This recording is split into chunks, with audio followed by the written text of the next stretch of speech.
Bapak-bapak, tambah keterangan satu lagi tentang niat. Jadi perkara yang mubah itu bisa jadi itu ibadah, atau bisa jadi itu perbuatan yang biasa saja, tergantung niat. Seperti kita makan, kita berpakaian, itu perbuatan yang sehari-hari kita laksanakan, itu akan bermakna ibadah ketika kita niat, maka dalam rangka untuk mendapatkan kesempatan untuk bekal ibadah kepada Allah. Ketika kita berpakaian, niat menetapi perintah Allah dalam rangka untuk Allah, itu tidak batal, itu bernilai ibadah. Tapi kalau kita makan dalam rangka untuk hanya memenuhi kebutuhan perut lapar, ya tidak dapat pahala. Kita berpakaian hanya karena ingin penampilannya bagus, ya, dilihat oleh orang sebagai orang yang kaya namanya, itu tidak dapat pahala, bahkan bisa jadi tidak dapat dosa. Kita teruskan. Jadi orang laki-laki tersebut datang kepada Rasulullah Shallallahu Alaihi Wasallam bertanya tentang Islam. Faqala, maka bersabda Rasulullah Shallallahu Alaihi Wasallam, Nabi menjawab, Al-Islamu an tashhada alla ilaha illallah. Islam itu ialah apabila engkau bersaksi bahwa tidak ada Tuhan yang berhak diibadahi kecuali Allah. Wa anna Muhammadan, dan sesungguhnya Muhammad Rasulullah, utusan Allah. Ini satu paket. Jadi Islam adalah yang pertama syahadat, tauhid, asyhadu alla ilaha illallah wa asyhadu anna Muhammadar Rasulullah. Bersaksi, ya, bersaksi. Bersaksi itu mengetahui, kemudian mengungkapkan apa yang diketahui. Kita tahu gula itu rasanya manis, garam rasanya asin. Kita tahu, kita merasakan, terus kita ungkapkan, itu bersaksi. Jadi mengungkapkan sesuatu yang dia ketahui dengan yakin, dengan jelas, itu saksi, bersaksi, bersyahadat, syahadat bahwa apa? Allah ilaha illallah, tidak ada Tuhan yang berhak diibadahi dengan benar kecuali Allah. Para ulama menerangkan ini ada dua unsur la ilaha illallah. Unsur nafi, meniadakan, dan unsur itsbat, menetapkan. Meniadakan semua sesembahan, kemudian menetapkan kecuali Allah. Atau dalam bahasa lain disebut darok warak, berlepas diri, kemudian berloyalitas. Jadi ada dua unsur yang menjadi satu dalam kalimat asyhadu alla ilaha illallah. Bisa kita mengucapkan atau bersaksi, bersyahadat alla ilaha illallah, otomatis perbuatan kita harus meniadakan Tuhan selain Allah dalam bentuk apapun. Apakah itu patung, kaum yang besar, pemimpin, ini kalau dibahas itu panjang. Jadi, tapi intinya itu.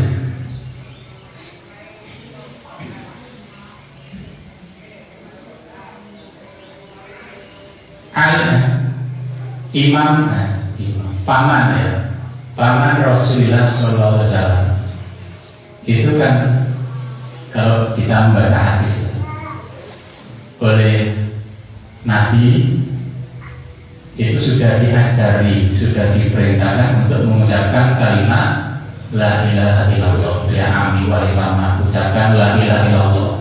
Saya akan membela engkau nanti di hadapan Allah. Uhaju bihi indallah. Bisa akan membela engkau di hadapan Allah. Tapi Abi Thalib tidak mau mengucapkan kalimat la ilaha illallah.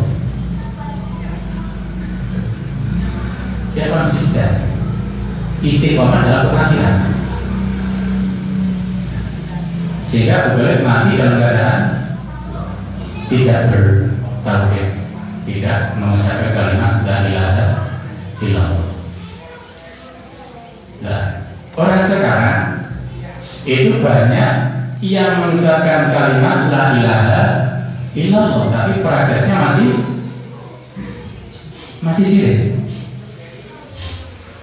Masih mengadakan ritual di tempat-tempat yang ramah, tempat-tempat yang dianggap ramah, kuburan, ya, kuburan nenek moyang dan lain-lain, batu besar, kayu yang besar, pohon besar, di pinggir-pinggir pantai, jadi tempat-tempat yang dianggap ramah. Padahal hal-hal seperti itu bertentangan dengan prinsip tauhid. Itu yang pertama. Jadi tauhid dalam Islam ditentukan sebagai rukun yang pertama.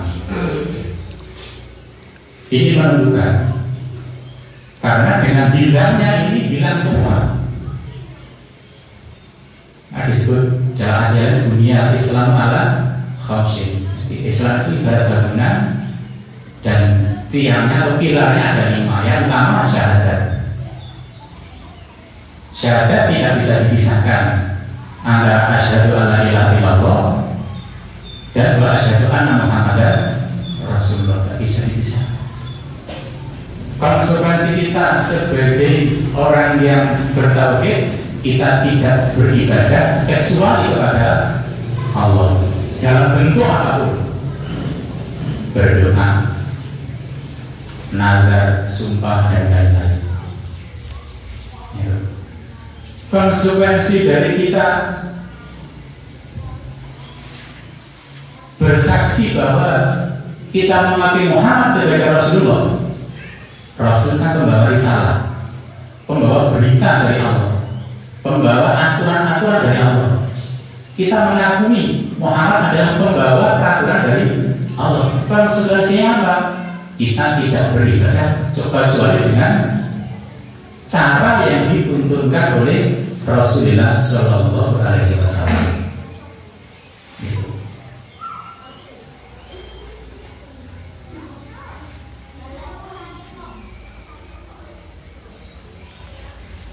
Yang kedua, waktu mas sholat, dan engkau mendirikan sholat. Waktu tiap zakat, dan engkau menunaikan zakat. Jadi kalau sholat itu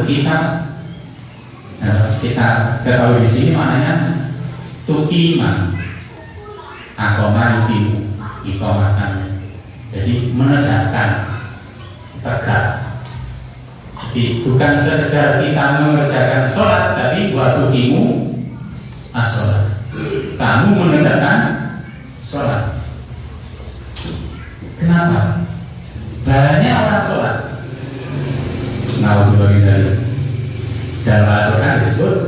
fawailul lil musallin alladzina hum fi sholatihim sahun alladzina hum an sholatihim sahun. Celaka bagi orang-orang yang sholat, yaitu alladzina an sholatihim sahun, orang-orang yang lalai dalam sholatnya, tidak memperhatikan waktu sholat, dengar azan masih sibuk ini dan itu.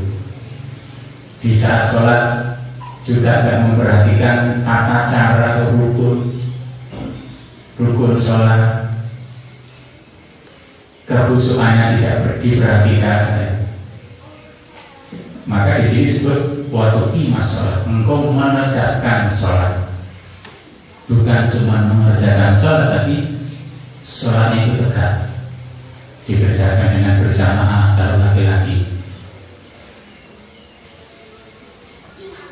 Kemudian memenuhi rukun-rukunnya, syarat-syaratnya, kekhusyukannya. Yang ketiga, waktu dia zakat, engkau menunaikan zakat. Zakat di sini artinya zakat-zakat yang wajib, seperti zakat mal, zakatnya harta, atau zakat ijarah, zakatnya perdagangan, zakat zuruh, pertanian, atau zakat binatang ternak. Nah, ini kan majelis ilmu, apalagi di belakang selalu ada yayasan. Barangkali bisa dipikirkan ada badan, ada tim dari yayasan tersebut yang memfasilitasi tentang zakat. Zakatnya khususnya jamaah ini. Di antara jamaah ini yang barangkali berdagang, punya simpanan emas, itu zakatnya kita fasilitasi, kita hitung, kita ajari tentang zakat, cara mengeluarkan zakat yang sesuai dengan sunnah bagaimana, itu difasilitasi. Itu hanya himbauan. Wa tasuma Ramadan, dan berpuasa di bulan Ramadan. Rukun Islam atau Islam yang keempat itu berpuasa Ramadan. Wa tahujjal baita, dan haji di Baitullah in istaqaqta ilaihi sabila, apabila engkau telah mampu. Ini Islam. Jadi syahadat, sholat, zakat, puasa, dan haji bila sudah mampu. Sabil di sini para ulama mengatakan azad warohilah, punya bekal yang cukup, punya kendaraan. Kalau sekarang punya ongkos naik haji, entah berapa sebenarnya.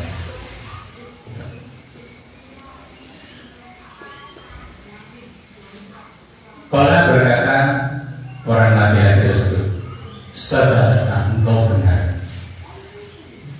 Jadi bertanya, dijawab, dia menikmati, engkau benar. Fa'aji benar, saya heran. Kami heran, kata Umar bin Khattab. Kami heran. Yas'aluhu wa yusaddiquhu. Dia yang tanya, dia yang membenarkan. Ini orang yang lebih tahu, orang yang sudah tahu. Nah, tadi saya katakan, di antara cara mendapat ilmu adalah bertanya. Ada kalanya bertanya untuk diri sendiri, ada kalanya bertanya untuk mustami'in atau orang-orang yang mendengarkan.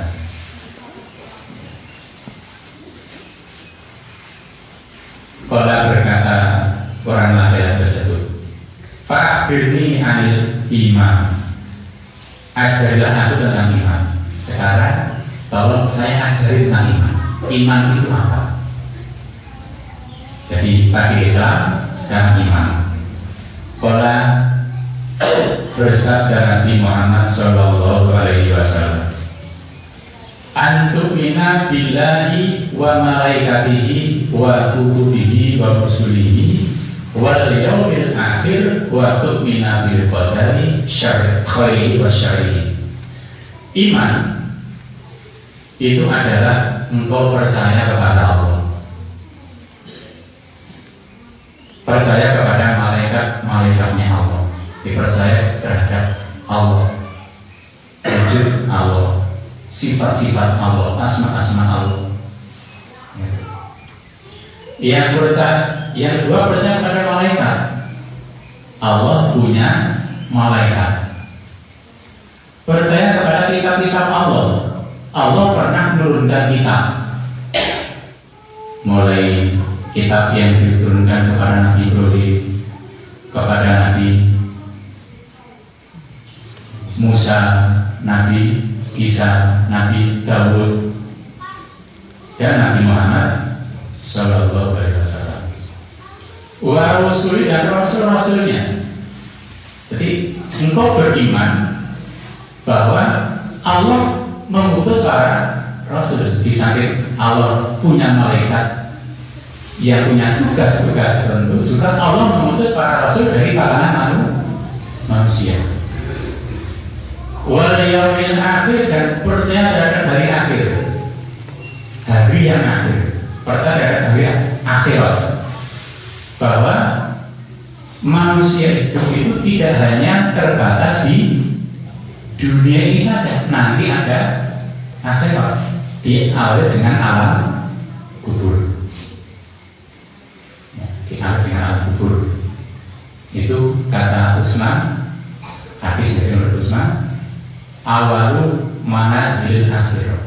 Kubur itu merupakan pertama kalinya tempat akhir. Yang keenam, wa tu'mina bil qadari khairihi wa syarrihi. Engkau percaya terhadap qadar baik dan buruk. Jadi kebaikan, keburukan itu semua adalah takdir atau berada dalam kekuasaan Allah. Allah menciptakan kebaikan, juga Allah menciptakan keburukan. Itu iman. Di sini ada iman Islam. Ketika kedua-duanya disebut, Islam punya karakter sendiri, punya penjelasan tersendiri, iman punya penjelasan tersendiri. Tapi ketika yang disebut hanya satu, berarti kedua-duanya masuk. Disebut orang Islam, berarti yang dimaksud juga orang iman. Atau disebut orang iman, berarti yang dimaksud adalah orang Islam. Ketika dua-duanya disebut, berarti dua-duanya ada rinciannya. Kalau berkata laki-laki tersebut, saudara engkau benar. Kalau berkata laki-laki tersebut, fa'akhbirni anil ihsan, berilah aku kabar atau ajarilah aku tentang ihsan. Ihsan itu apa? Jadi kebaikan itu apa? Jadi Islam, iman, ihsan. Qala, bersabda Nabi Muhammad Sallallahu Alaihi Wasallam, kebaikan adalah anta'budallaha ka'annaka tarahu. Engkau beribadah kepada Allah seakan-akan engkau melihat Allah. Engkau menghamba, menjadi hambanya Allah, beribadah kepada Allah seakan-akan engkau melihat Allah. Fa in lam takun tarahu fa innahu yaraka. Jika engkau tidak bisa seperti itu, maka yakinlah bahwa Allah melihatmu. Jadi ini merupakan tingkatan agama, tingkatan seseorang dalam beragama. Dimulai dari berislam. Berislam saja tidak cukup, harus dilandasi dengan iman, terus ditambah dengan ihsan. Ketika kita sholat kan perkara lahir, perbuatan lahir. Sholat itu akan diterima oleh Allah kalau sholat itu dilandasi dengan iman. dan akan mendapatkan nilai di hadapan Allah ketika kita sholat, kita merasa diawasi oleh Allah, kita merasa dilihat oleh Allah. Ya, tinggal kita sudah sampai di mana.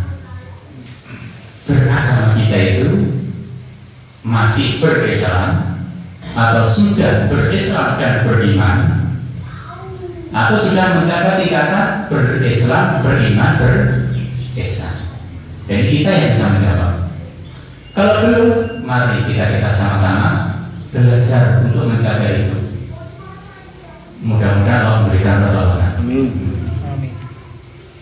Insya Allah sementara itu, mudah-mudahan apa yang saya sampaikan membawa manfaat bagi diri kita semua.